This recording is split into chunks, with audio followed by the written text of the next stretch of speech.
Are you not having fun having to spend so much time setting up and booking every little detail of your universe mode?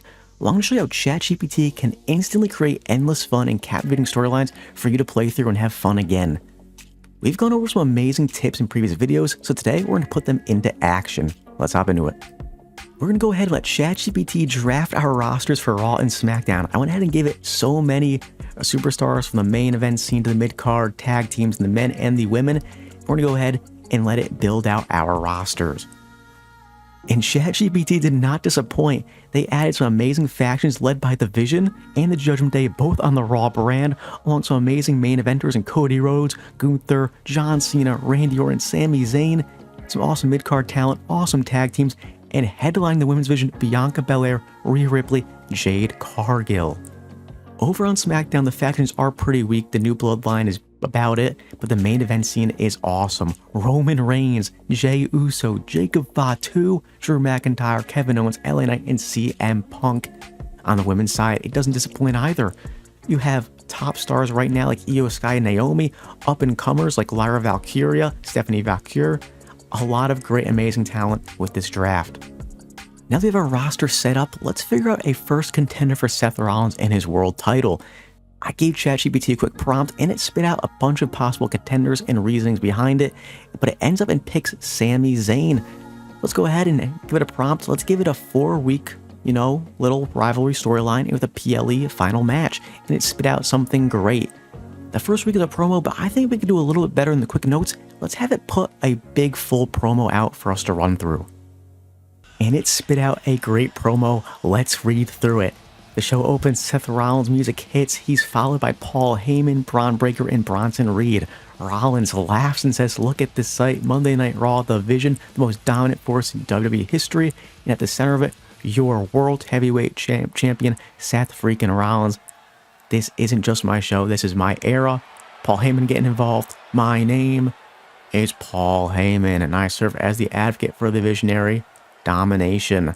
Yada yada yada, crowd boos, it's awesome, and then out comes Sami Zayn. You know, Seth, you talk about empires, about being untouchable, about running the show, but the truth is you're not a visionary. You're a coward hiding behind your muscle. You've got Paul Heyman whispering in your ear, you've got Breaker and Reed doing your dirty work, and you've convinced yourself that makes you great, but to me, it makes you pathetic. Rollins laughing, pathetic, Sami, you've been a tag team guy, you've been a mid-card act, you've been the lovable underdog that just can't quite get it done, and now you think you can stand across from me and challenge for this? Do you have any idea how far out of your league you are? And Sami responds with, "Oh, I know exactly what I'm up against, I know what it takes, I've been beaten down, I've been doubted, I've been told 1,000 times I can't do it, but here I am still standing, still fighting. So Seth, you want to call yourself the best? Then prove it. No Breaker, no Reed, no Heyman, just you and me, one-on-one for the world title." Rollins laughing, "You don't deserve a shot at me, Sami. You're not in my league, but hey, maybe my guys can teach you a lesson tonight." And then, oh no, backstage, Sami getting jumped by The Vision. And the following 3 weeks of the little storyline we have generated, it involves Sami running the gauntlet, having to face Braun Breaker, but a DQ where Bronson Reed attacks him. The following week, a little bit of promo segment with his ally Randy Orton, and Sami and Orton take on Breaker and Bronson Reed that you can play out.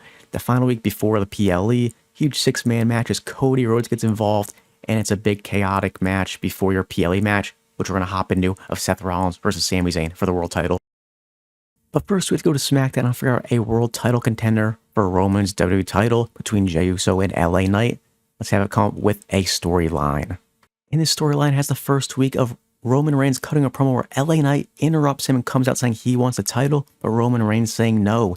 And later that night, Jey Uso calls out Roman Reigns looking for a title match where Roman Reigns seems a little more interested. The following week, LA Knight and Jey Uso both look to show themselves as worthy contenders as LA Knight beats Santos Escobar, but Roman does not care, while Jey Uso defeats Shinsuke Nakamura and he comes out to face him. LA Knight, angry about that, later that night calls out Roman Reigns, saying that he should be the one to face him and not Jey, but once again, Roman says no.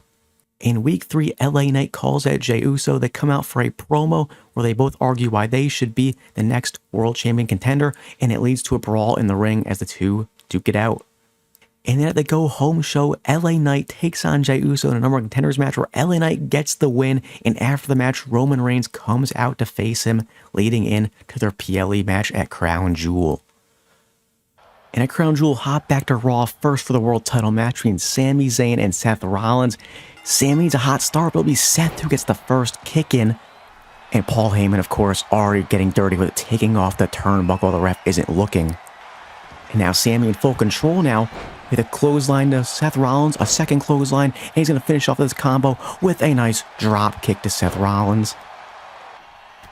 In full control, but Seth with a reversal, now trying for a pedigree to put away Sami early, but Sami will reverse right back. Sami's still in full control, but once again Seth with a reversal to take down Sami Zayn. But Seth cannot keep it going as Sami gets momentum back in his favor, but once again Seth will reverse Sami Zayn. And this sets up a nice opportunity for a stomp to Sami Zayn. 2, and no, Sami kicks out to keep his title hopes alive. But of course the Vision is distracting Sami, allowing Seth to come in, set up a pedigree to Sami Zayn, and he hits it. 2, and 3, Seth does it. He retains with the help of the Vision to keep his world title. And we'll head back to SmackDown for our WWE Championship match, Roman Reigns against the opponent he didn't want to face in LA Knight. LA Knight got him in a headlock to start, but Roman's going to throw him right off over the top rope and send him flying out down to the ground below. Getting a little crazy now, Roman for the top rope double axe handle to LA Knight. And he's just manhandling him in the corner, dominating him punch after punch after punch. LA Knight looking for some offense now. It'll be him on the top rope, but Roman's going to counter, pick him up, and drop him right down on his knee. And oh no, Roman Reigns looking to put away LA Knight early, and he hits the spear. 2, and no, LA Knight stays alive.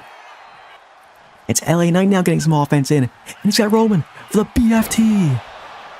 Can he put him away? 2, and no, he cannot. Roman stays alive. And Roman right back out now on the offensive, throwing LA Knight against the ropes and hitting him with a second spear out of nowhere. 2, and no, he kicks out again. It's all Roman Reigns though, but LA Knight gonna counter with a DDT to Roman. Needs to do everything he can as he throws him against the steel steps outside the ring. Back inside the ring now, can he put him away? A second BFT, got it. LA Knight for the big upset, 2, and 3, he does it. LA Knight wins his first world title with a WWE Championship win against Roman Reigns at Crown Jewel. Following Crown Jewel, the Division still looks to take over Raw, so I want Bronson Reed and Braun Breaker to go after the tag titles, but Cody and Randy were involved in their last feud of the Division, so I think they should go after them as well as try and save the Raw brand in WWE. So ChatGPT spit out this amazing 4-week story. Let's look it over. Seth Rollins comes out for a promo saying Raw is their brand, the Vision are coming for all the titles, including the tag team titles. And later that night, the Vision would take on the Street Profits, and they would end up beating them to take their world tag team titles. The following week, Cody comes out for a promo where Randy comes out to interrupt him and says they need to be on the same page, they need to work together because the Vision has all the gold and they need to stop them from having it. So later that night, Cody challenges Braun Breaker to a match. Braun Breaker is getting a lot of work in, but Cody ends up stealing the win with a roll-up pin, and Bronson Reed isn't having it. He comes in and attacks Cody Rhodes after the match as the Vision stand tall even after a loss. The following week, the Vision is still unhappy, this time with Randy Orton, so they go ahead and attack him backstage, taking him out, saying they're not going to stop them from having all the gold. Later that night, Cody Rhodes has another match with the Vision, this time against Bronson Reed, but during the match, the ref takes a bump, allowing Braun Breaker to throw a chair into the ring. Bronson Reed hits him with it and steals the win from Cody. And then after the match, they would continue to hit Cody with chairs, making their point to Cody Rhodes. And at the go-home show, once again, Randy Orton and Cody Rhodes come out for a promo where they agree they're not friends, they're not brothers, they're not partners, but they have to be predators to win these tag team titles off of the Vision. And later that night, the Vision and Cody come out for a contract signing where Braun Breaker quickly signs the contract and then attacks Cody Rhodes as the two would brawl heading into the tag team match at the PLE. And at Survivor Series, we'll start with Raw with our tag team title match as Randy and Cody try to save Raw in this tag team title match. And starting this one off, Cody in the ring, but it's going to be the Vision dominating right from the get-go like they have been. He's got Cody picking him up and is throwing him around. It's all Bronson taking control, but now Cody the counter, and he's going to get a nice reversal into the corner. Going to tag Randy in, try to change things up early, but it won't matter as Bronson Reed lays him out too. But now finally Cody and Randy got the division right where they want him with a nice double team, but just like that, Braun Breaker counters and lays Cody out. And now Bronson Reed back in the ring, dominating Randy Orton all vision early. And still Bronson Reed just picking up and throwing Randy around with a suplex. And finally Cody gets something going, picking Bronson up for a pile driver. But oh no, Braun Breaker. Spear, no, Cody counters. And he's got Braun Breaker for the crossroads. He hits it. For the cover. Oh, but there's Bronson Reed to break it up. But guess what? Here comes Randy Orton. Vintage Randy Orton with the RKO. For the cover. No, he kicks out after the crossroads and RKO. It won't matter though, Bronson Reed now in the ring, and once again it's vintage Randy Orton. He's got Reed up on the middle rope for the DDT. Can he put him away? Nope, Braun Breaker breaks up to keep the match alive.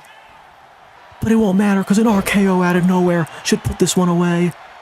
2 and 3, Orton and Rhodes do it. They partially save Raw, winning the World Tag Team Championships.